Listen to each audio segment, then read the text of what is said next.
Hello and welcome to Come Read With Me. Today I will be reading Lilo and Stitch.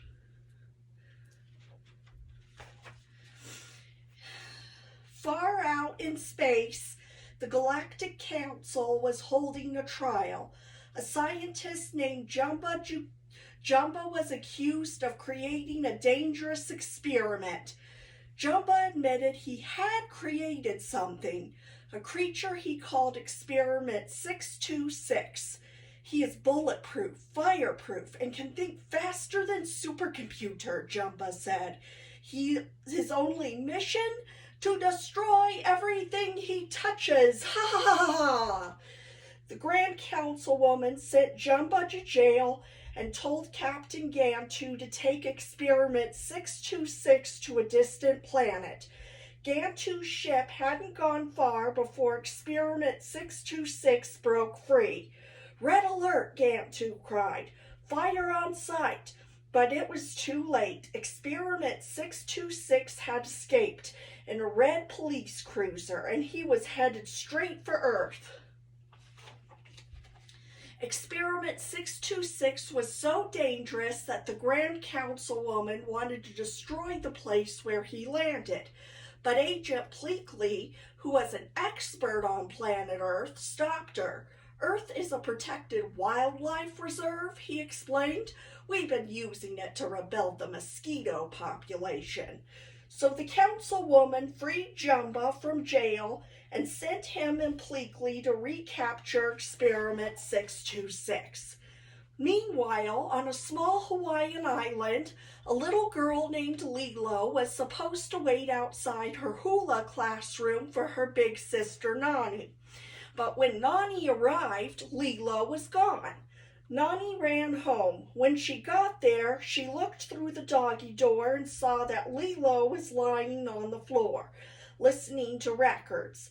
Nani tried the door, but it wouldn't budge. Lilo had nailed it shut.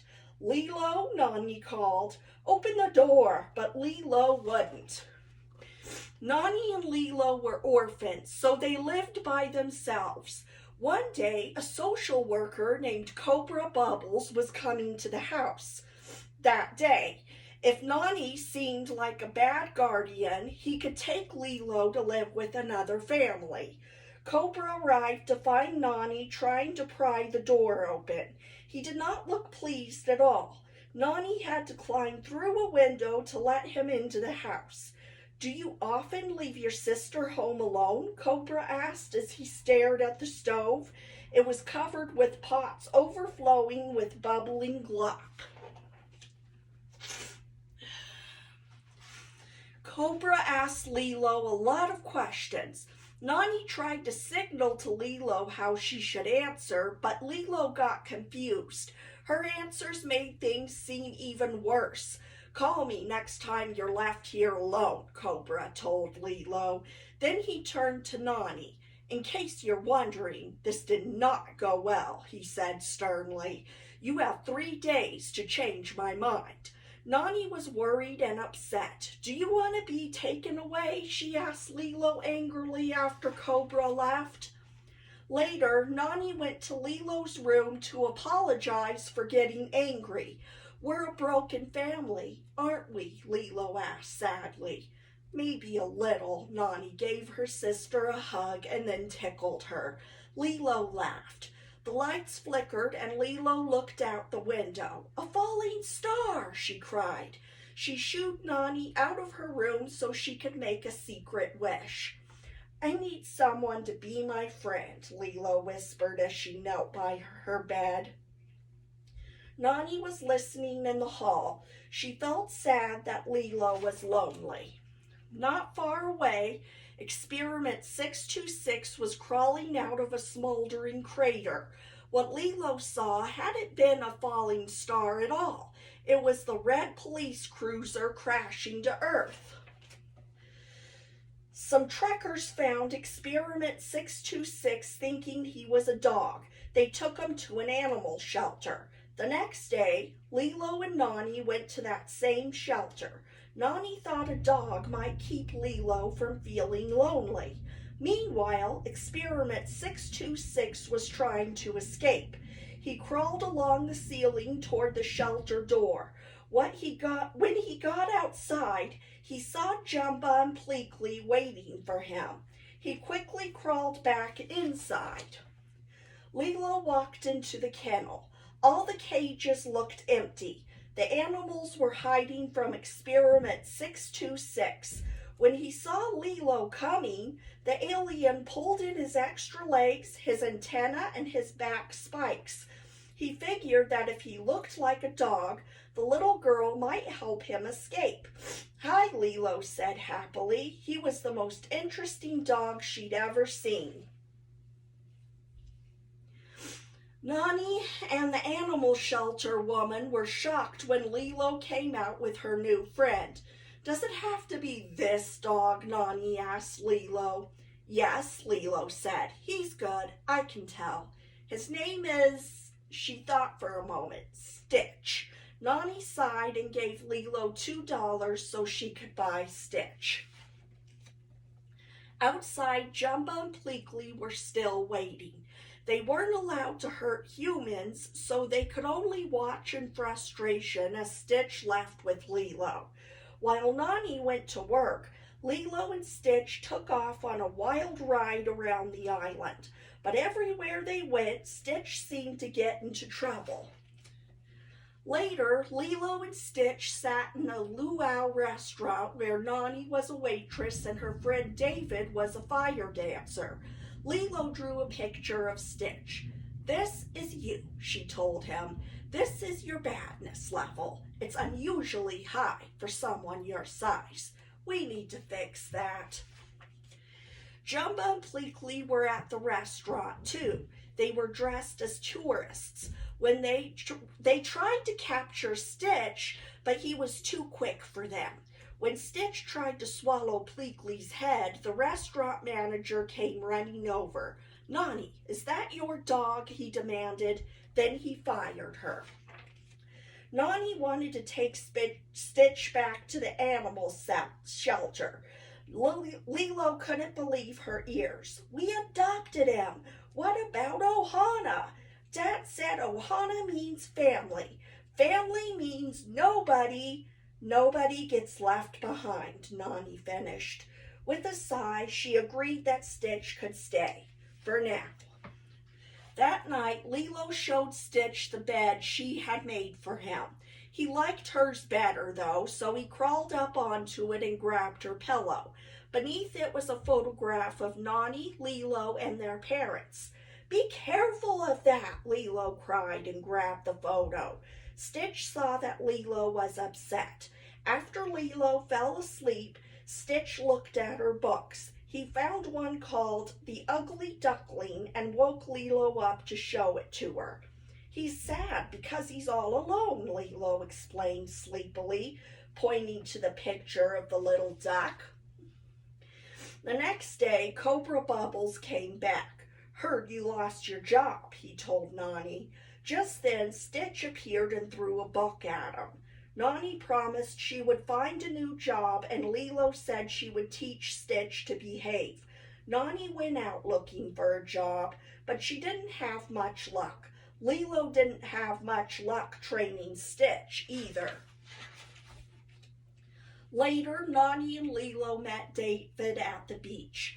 "We've been having a bad day," Lilo told him. "Hey, I may not be a doctor," David said, "but I know that there's no better cure for a sour face than a couple of boards and some choice waves." Nani agreed they would all go surfing. Everyone had a great time, even Stitch, who hated water. But then Jumba appeared. He tried to capture Stitch by pulling him underwater. He almost pulled Lilo under too, but Nani saved her. Stitch escaped from Jumba, but he couldn't swim. He began to sink to the bottom of the ocean. David rescued Stitch. Everyone was okay, but Cobra Bubbles had seen Lilo get pulled underwater. "You need to think about what's best for Lilo," he told Nani, "even if it removes you from the picture." It's like they've been cursed or something, David told Stitch sadly. Stitch realized he was pulling the little family apart. That night, Nani thought about what Cobra had said. Maybe Lilo really would be better off without her.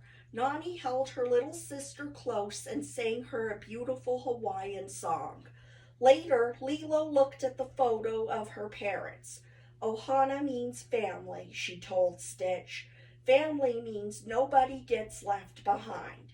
Lilo sighed, but if you want to leave, you can. Stitch knew that it would be best for Lilo if he left. He took the ugly duckling, climbed out the window, and disappeared into the night. He hoped he would find his own family. Early the next morning, Pleakley received a call on his intergalactic communicator. The Grand Councilwoman was not pleased to hear that Stitch had still not been captured. She fired Jumba and Pleakley. Now we do it my way, Jumba told Pleakley happily. The next morning, Lilo told Nani that Stitch was gone. Just then, David arrived. Nani, he cried, I think I found you a job, but we have to hurry. Nani was excited. Stay here for a few minutes, she told Lilo. Lock the door and don't answer it for anyone, okay? Meanwhile, Jumba had found Stitch and was chasing him through the forest. Stitch headed for Lilo's house, with Jumba right behind him. Stitch ran into Lilo's house. Ha! Jumba cried, crashing into the house. Hiding behind your little friend won't help. Lilo grabbed the phone and made a call. Hello, Cobra Bubbles, she said with a gasp. Aliens are attacking my house. They want my dog. Pleakley tried to stop Jumba and Stitch from fighting, but they wouldn't listen to him. Pleakley grabbed Lilo and ran out of the house, just as Jumba and Stitch blew it to bits. Kaboom! Nani arrived just in time to see Cobra Bubbles putting Lilo in his car. While Nani argued with Cobra, Lilo ran away into the woods. When they saw she was gone, Cobra and Nani ran to find her. Meanwhile, Stitch found Lilo. He pulled out his antenna and extra legs to show Lilo that he was an alien. You ruined everything, Lilo cried. Get out of here, Stitch. Suddenly, Captain Gantu appeared. The Grand Councilwoman had sent him to Earth to capture Stitch. He tossed a net over Stitch and Lilo. Nani, who had just arrived, tried to stop him. Stitch managed to escape. He tried to save Lilo, but it was too late. Gantu's spaceship took off with Lilo trapped inside. At last, Nani caught up to Stitch. Where's Lilo? She demanded. As Stitch began to explain, Jumba jumped out of the bushes and grabbed him. Pleakley pulled out his intergalactic communicator and called the Grand Councilwoman. Experiment 626 is in custody, he said. Nani stared at the aliens in amazement. Where's Lilo? She cried again. Nani thought her sister was gone forever. Jumba, Pleakley, and Stitch started to walk away. Stitch suddenly stopped and walked back to Nani. Ohana means family, he said. Family means nobody gets left behind, Nani finished. Stitch convinced Jumba and Pleakley to release him. They had to rescue Lilo. Jumba took the friends to the place where he had hidden his spaceship when he first came to Earth. They climbed aboard and flew after Gantu's ship. How did you get out? Gantu shouted when he saw Stitch at the ship's controls. He fired his lasers and chased the spaceship. Stitch jumped out of Jumba's ship to try and rescue Lilo, but he fell down, down, down toward the ground. What do we do? Nani asked. Hope for a miracle, Jumba replied. That's all we can do. Captain Gantu's ship raced downward and flew right past Stitch. "Don't leave me, okay?" Lilo cried. Stitch heard Lilo and quickly developed a plan. He blasted himself up to Gantu's ship, released Lilo, and took her back to Jumba's spaceship. Jumba's ship landed in the ocean. David was surfing nearby. "Can you give us a ride to shore?" Lilo called. David was a little confused at the sight of the aliens, but he nodded. "Sure," he said, "but I'll have to make 2 trips." The Grand Councilwoman was waiting on the beach. "Take him to my ship," she commanded. Her guard moved toward Stitch. Stitch hugged Lilo. "This is my family," he said.